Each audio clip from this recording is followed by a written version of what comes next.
Jamel Khalees made the game-winning jumper with 5.3 seconds remaining in the second overtime period as Bloomsburg University's men's basketball team earned an 82-81 victory on the road against Mansfield University. Wednesday night in the Pennsylvania State Athletic Conference action at Decker Gymnasium. Khalees hasn't wasted any time in making an impact after joining the Huskies just 1 week ago. Given the ball with under 10 seconds to play and Bloomsburg trailing Mansfield, Khalees found the energy to drive to the lane, pull up for a shot from the left side, and bank in the floater to give the Huskies their second overtime win of the season. The redshirt sophomore point guard also made the game-tying jumper with 57 seconds left in the first overtime to tie the game at 75 and eventually send the game into its second extra period. Khalees finished with 10 points, 6 of which came in the second overtime. And in his third game in the maroon and gold, he shot 4 for 6 from the field and made both of his free throws. Sometimes I still get chills just reading that article, and I'll tell you why. I think back to a time earlier that year. That game was on January 23rd. I think back to January 3rd, 2013, Washington Heights, New York City. Super cold outside. It just finished snowing, and I was working out. If you're an athlete or know athletes, then you know sometimes in college your plight might not be straight. My coach got fired, and I was in between schools, waiting to get accepted into Bloomsburg University. I didn't know what would happen. So I was working out, didn't have a local gym membership, didn't have enough money to, to work out anywhere, didn't have a connection with a local gymnasium. So I did it old school. Went to the streets, started working, training. I didn't know what would happen in the next 20 days.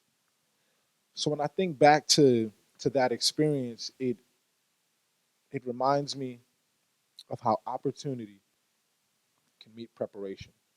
Have you ever found yourself in an opportunity that you prepared for? Well, I'm here to let you in on a little secret. It's coming anyway. Viewers and my fellow young professionals, my name is Jimel Khalees, and I'm so excited to be your keynote speaker.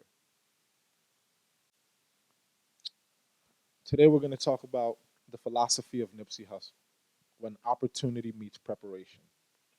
Nipsey Hussle was born Aramis Joseph Ashkadam and is often cited as a singer and songwriter from Los Angeles, California, but he was much more than that.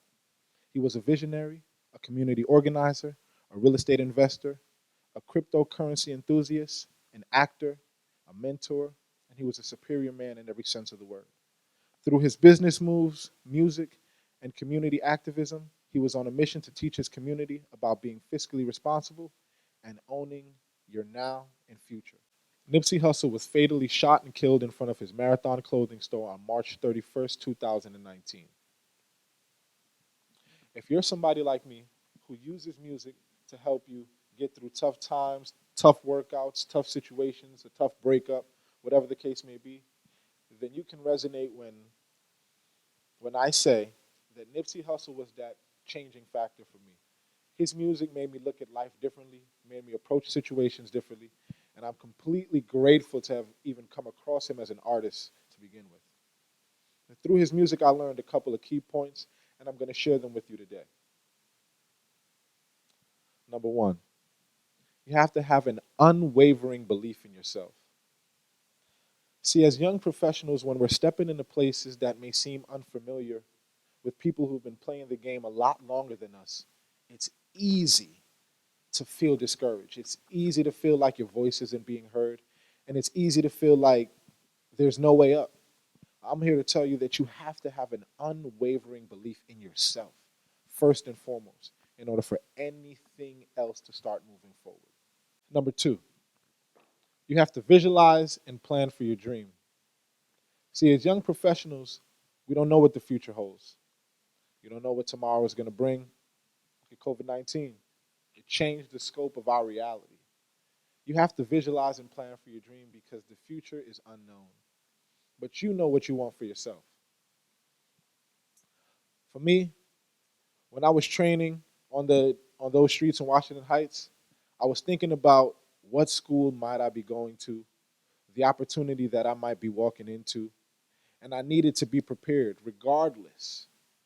So I took to the streets, started training, and just had that inner conversation with myself.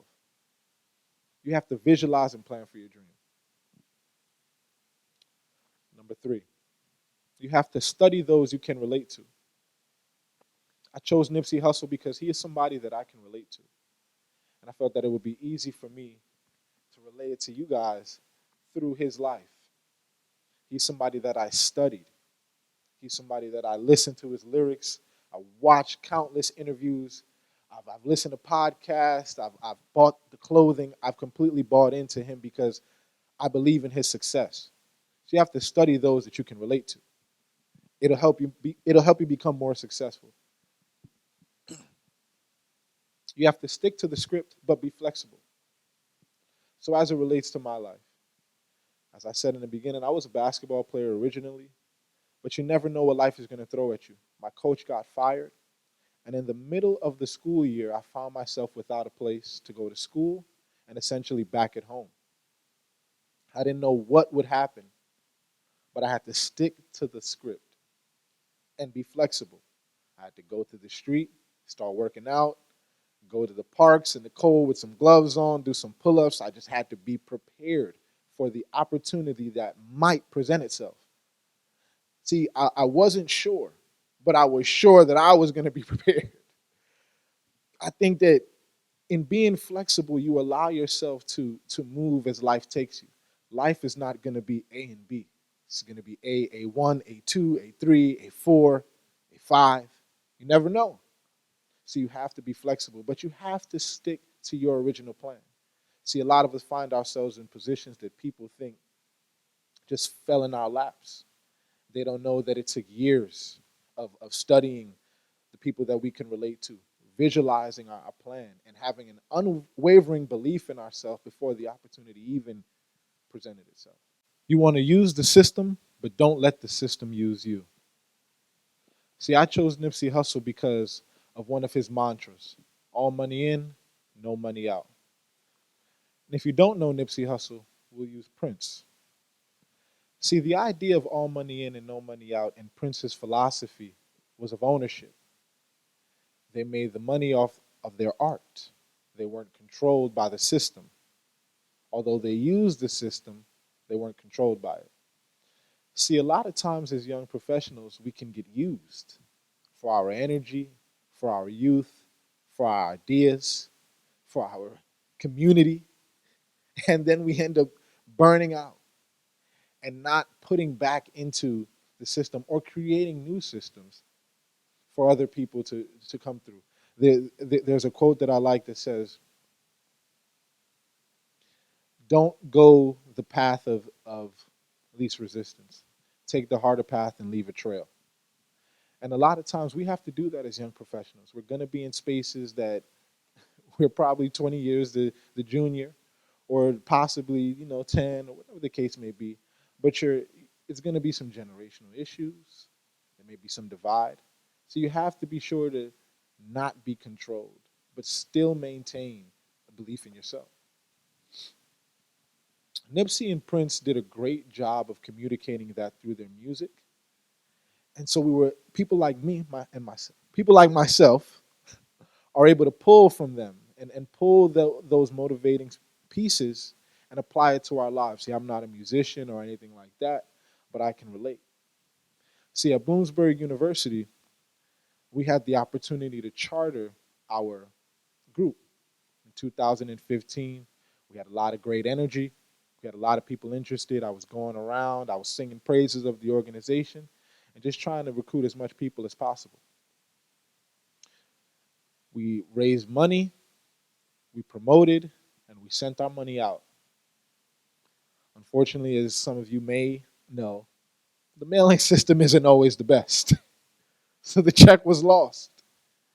And we had to wait in limbo to figure out if they would even believe us, if they would get it, if the school would now let them know that we actually sent the check out. So we were losing hope, to say the least. But I had an unwavering belief in what we had started. I used the philosophy of Nipsey Hussle and Prince to move us forward.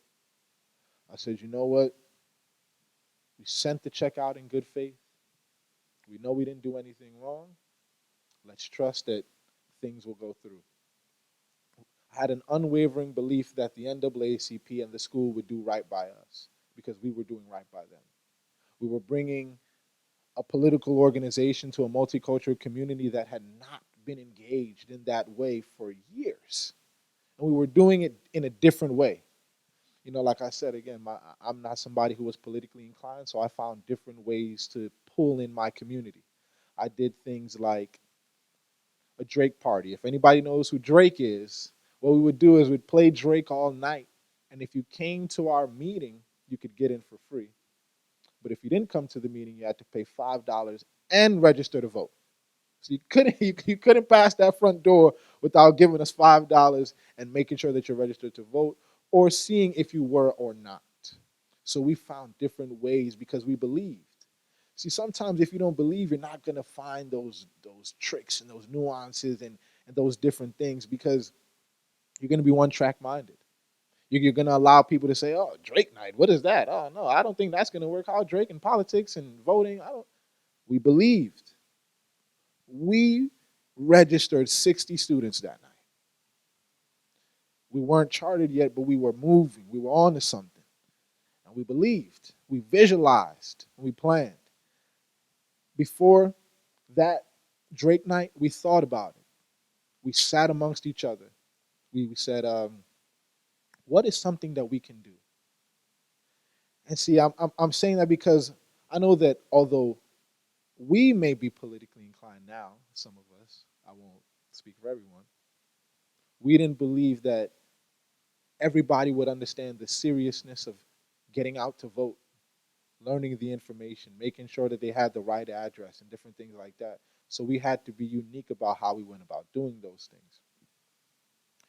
So we sat down, we thought of Drake Night, we thought of an Image Awards, we thought of a Miss NAACP pageant, we thought of different things to engage our community so that we can hit them with those membership tables, with those voter registration tables in the back and making sure that we're engaging them. So we were visualizing and planning, writing down. See, that's something that I missed earlier. You have to write it down. Make sure that you write it down. Because when you can see something on paper, it just it's so much different for the psyche. I'm not an expert. I don't know what it does, but I'm just speaking from personal experience that when you can see a goal and you can see your plan, it just makes it so much easier. You can start crossing things off. It just makes things more concise and more complete. You want to study those that you can relate to. See, what I started to do personally was dive into that social media space, start to look for other NAACPs across the nation, start to see what they were doing. I was studying. I was seeing what worked. I was looking at fraternities and sororities and seeing how they were pulling people in, seeing the events that they were hosting, seeing how they were promoting the events, seeing how they were using different catchy things to bring them in, like Drake Night. Like that name. It was just like what were people doing? So we were studying those that we can relate to. We were using other organizations that were in a place where we wanted to be, and we were studying them. We were attending. See, so this is how deep I went into studying. I went to different schools. If you were having an Image Awards, I was coming. I went to Indiana University of Pennsylvania. I took about 10 students from Bloomsburg University. We went, we sat, we saw, we touched another Image Awards done by a college before we had our own. We studied. We made sure that we were going to put out the best event possible for our community. We stuck to the script and we were flexible. I talked to you guys about sending out that piece of mail that didn't make it to the office. And in some regard, other people would go ghost until they were given uh, permission to actively move as a chapter. What I did was made sure that I stayed in contact with my state, regional, and national representatives, let them know where we were in the process, and we stuck to the script. It's 3 years. If you're familiar with college, you know that in every year we have 2 cycles. So the door keeps revolving. We were getting new students after new students. There were some kids that came in during the time that didn't get to see us fully chartered, but they were a part of what we were trying to build. We were sticking to the script, but we were being flexible. We were still having events for those students that were passing through that might not have seen us fully chartered, but we were still making them feel like they were a part of the NAACP family that we were creating at Bloomsburg University. Again, see, a lot of times college has that revolving door. You never know. You might be home in Washington Heights having to work out. You never know what's going to happen. You want to be able to use the system and not let the system use you. See, I learned so much from that philosophy, and I keep reverting back to that because it makes a lot of sense for us as young professionals and just people, period. We want to be able to be a part of a system and not let the system use you. I took that and turned it into making sure that I joined Community Government Association at Bloomsburg. That's our student government. I made sure that I joined different organizations like the Community Leadership Engagement. I made sure that I was a part of the Multicultural Board. I made sure that I learned and I was a part of things like APSCOF, which was a faculty and student relations and different things like that. I wanted to make sure that the NAACP was the best representation of themselves, and we knew the systems throughout the institution that we could manipulate. See, a lot of people didn't realize that we even had an alumni association on campus. And we had a small group on campus named the Husky Ambassadors. And I met somebody from the Husky Ambassadors. I said, what do you guys do? So I was always asking questions and trying to learn and trying to see what systems were out in place. And they said, oh, all we do is when the alumni come on campus, we greet them, we make sure they have a good time. And I said, so, and then he said one thing that caught my eye. They donate to us every year. I said, donate? How can I get in front of the Alumni Association?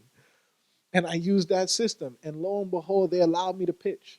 And I was able to pitch a $2,500 investment in us that would give us 10 years of membership.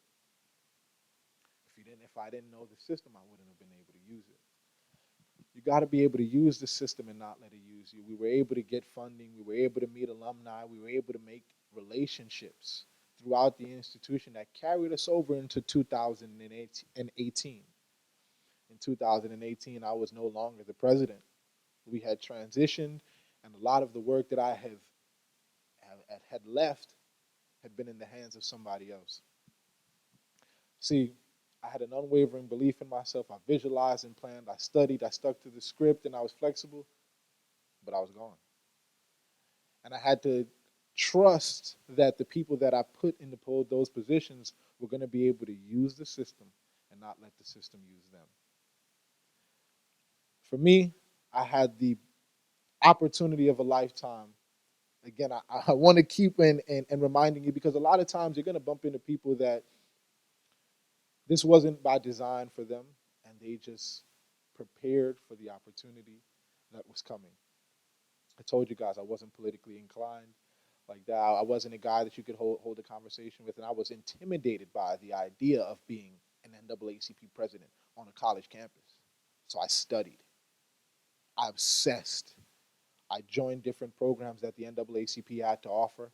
I made sure that I was present at regional meetings, at state meetings, at national meetings, and I started to make relationships. See, I didn't know what was happening, but I was just doing something. I was just preparing. I wanted to be the best president possible on the college campus. After a while, I phased out, and I stuck with the organization. The NAACP has a funny way of developing young leaders and picking out those that they feel are really passionate. Again, I was somebody who would show up to a regional meeting by myself. No other youth in the room. And then they're talking about youth problems. So I saw an opportunity. So I went off and prepared. The NAACP was in a transitional phase and they wanted to bring more young people in and They didn't know how they were going to do it.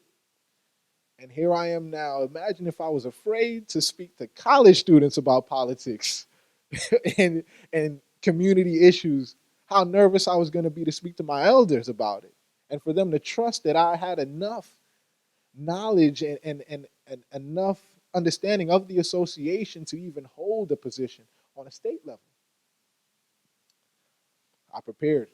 Like I said, I started to obsess. I went into reading everything I could. I went into just leaning on different leaders. I went into studying people. I went into that same track of things that I was talking about that I did at Bloomsburg University. But lo and behold, the NAACP spotted what I was doing and invited me to a political boot camp in 2019. And that was the first time for somebody like myself that an outside organization had ever invested anything into me besides the sports. And it was interesting. I couldn't fathom going and traveling somewhere and not playing a sport.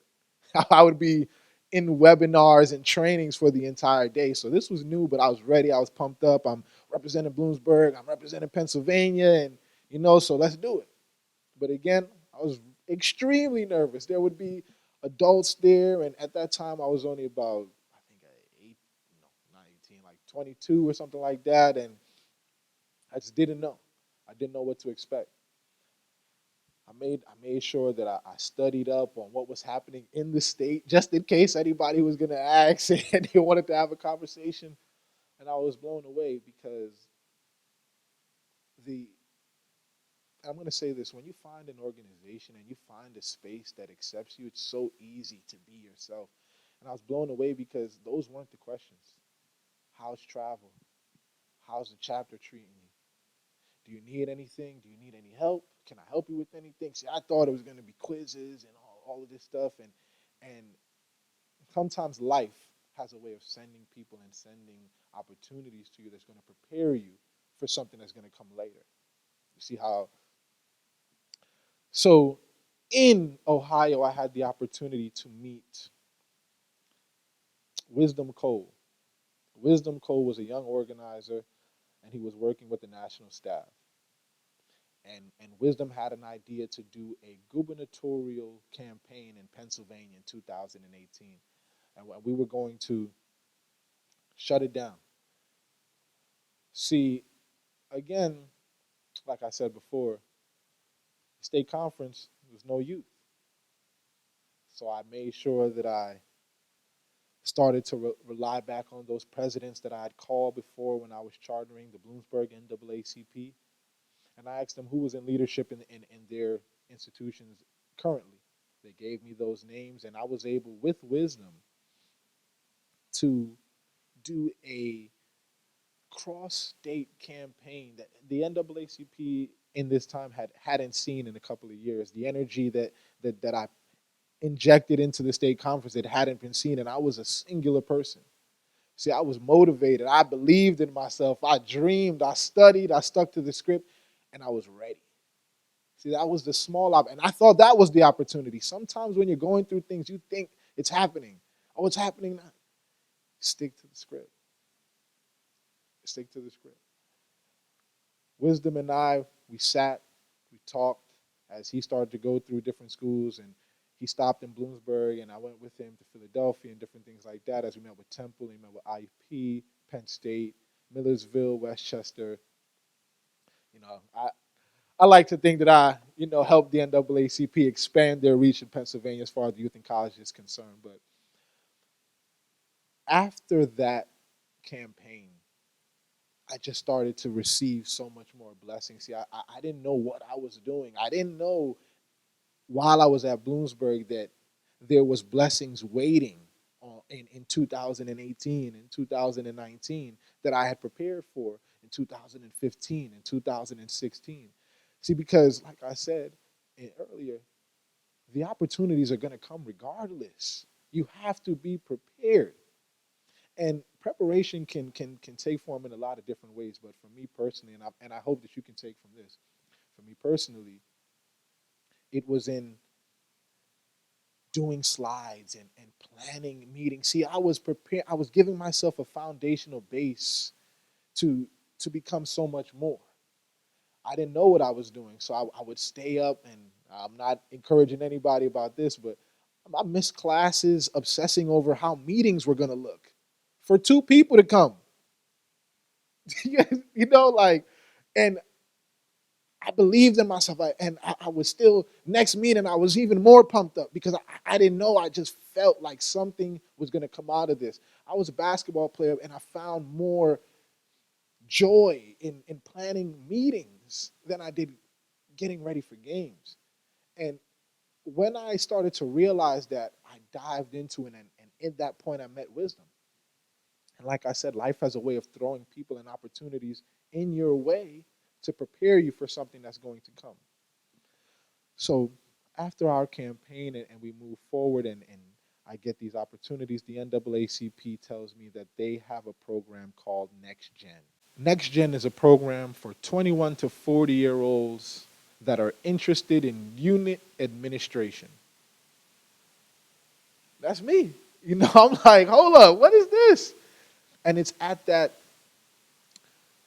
program in Ohio that I'm first told about this.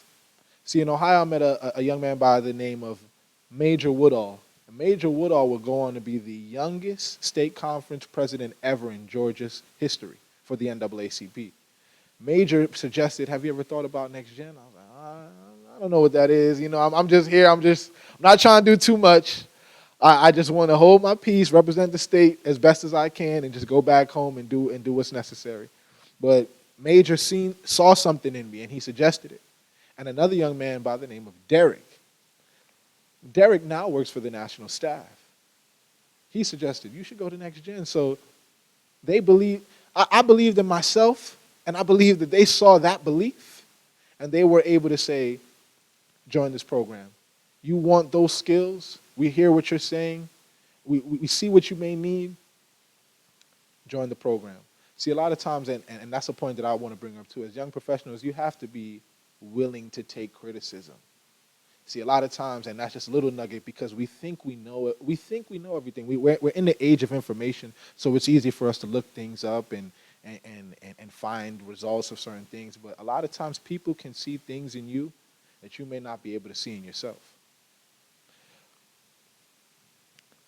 Derek and Major suggested that I join the program, and it wasn't until I got back in Pennsylvania and had gone through the campaign with wisdom that I took it seriously.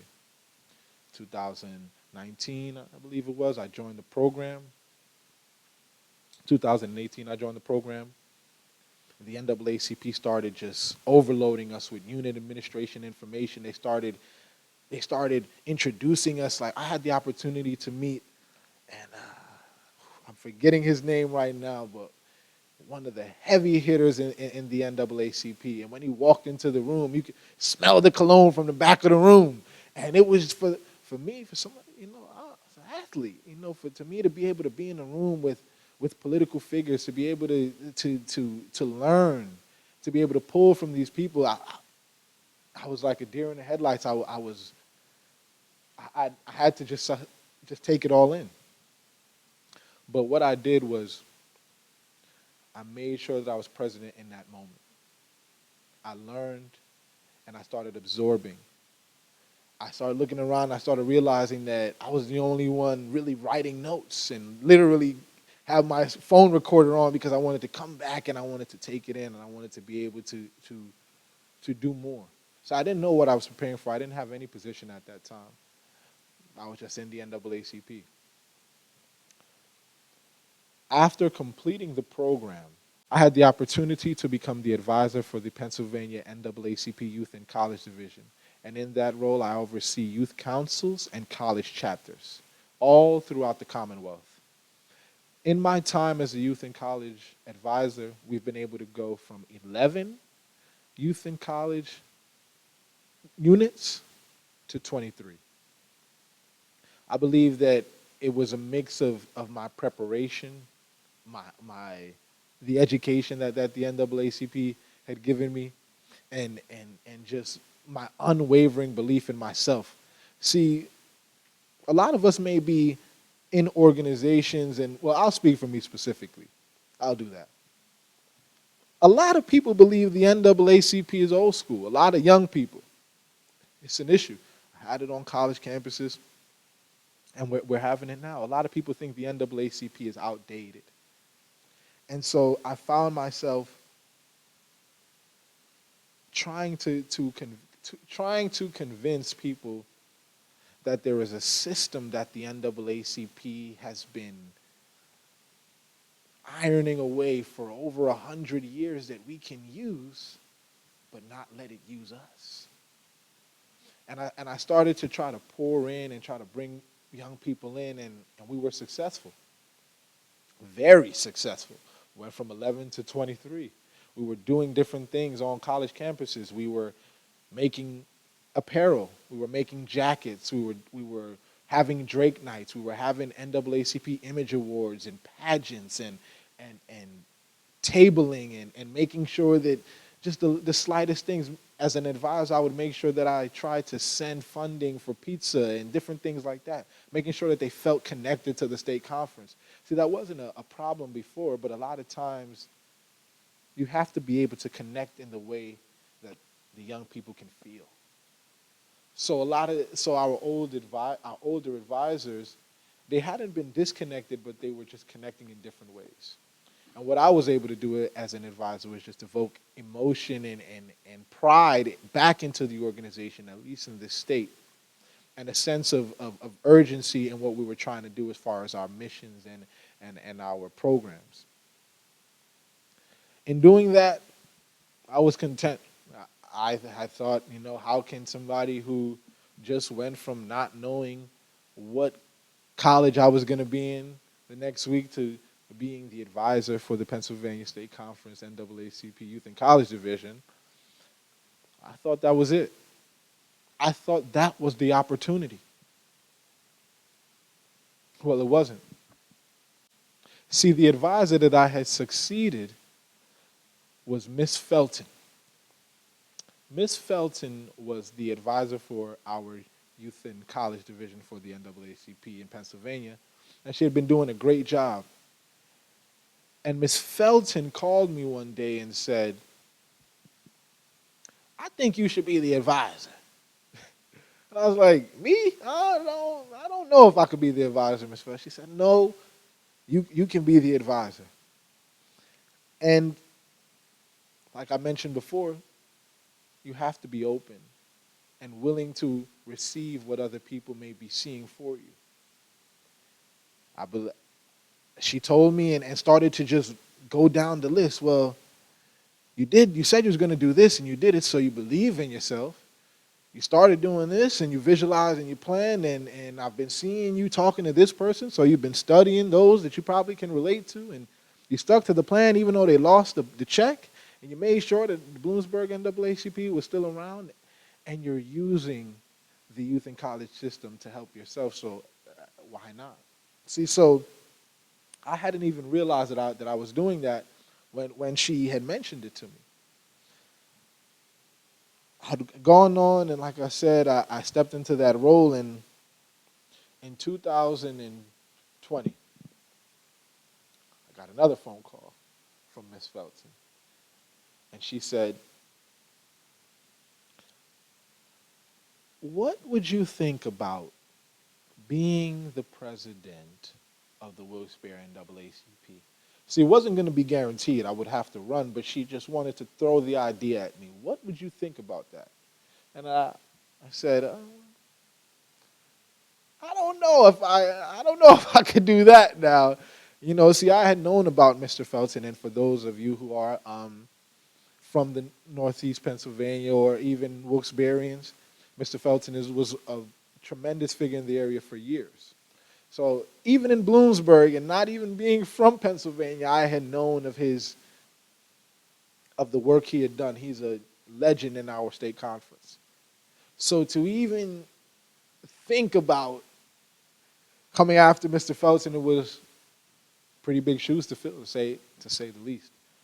But I thought about it, and I said to myself, if The lady who's been behind this man for all of these years believes that I can lead this branch into the next years to come.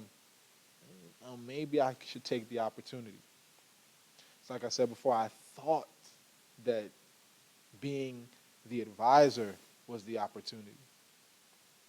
I had no idea that I might have the opportunity to become the president of this branch. So I went ahead. I told her I'm interested, and let's do it. Let's do it. I believe she had told me in, I want to say August, and the elections were in October. I'd been a member of the branch, but just wasn't completely in tune with everything that was going on. I started preparing. I started obsessing. I started going back to those principles. I started believing in myself again. I started saying, you know what? I'm young, but I think I can do this. I started visualizing and planning, started writing out different things that I believe the community might be able to use, different programs, different committees that we could bring back up, different things that we could do. I started to get back into studying those that I can relate to. See, I'm going to encourage you to use those that you can relate to. Don't use those that others tell you to use. Use those that you can relate to. See, I find so much motivation in throwing on a Nipsey Hussle album. I can do that over reading, and that's just me. You know, I find that in the messages, I can relate them to my life. I can relate them to the opportunities that I'm going through. All money in, no money out. Just being independent, making sure that you maintain independence and creativity, holding on to your art, being creative, holding on to what makes you you. You want to stick to the script, but be flexible. For me, that was vital. You know, it was years before the opportunity of even possibly becoming the president was going to even present itself. I was just sticking to a script. I was saying to myself, at the very least, maybe I could be a public speaker. You know, and that was it. That is honestly what I thought I was going to be able to do after being the advisor for the youth in college. Never in my wildest dreams did I ever think that a system like the NAACP would ever allow me to be in charge. But I stuck to the script and I remained flexible. And now this one was major in how I was able to move the branch forward. I used the system, but I didn't let the system use me. I didn't come into the role pretending to be Don Lemon. I didn't come into the role pretending to know more than I did. I came into the role humbly, but I understood that there was a bigger machine that I was now going to be able to be a part of, that I was going to be able to use to impact change for the entire community. So I had to be very mindful of how I was going to be able to use that system, but not let it burn me out, not let it use me. I'm still young, and I still have so much to give that I didn't want to just burn out after one good year. I wanted to stack on and leave blueprints for future administrations and different things like that. So I had to stay true to that key that I said earlier in being authentically and unapologetically myself. As young professionals, I'm sure you're going to be able to relate when I say that meetings can sometimes be hectic when you are delivering different ideas.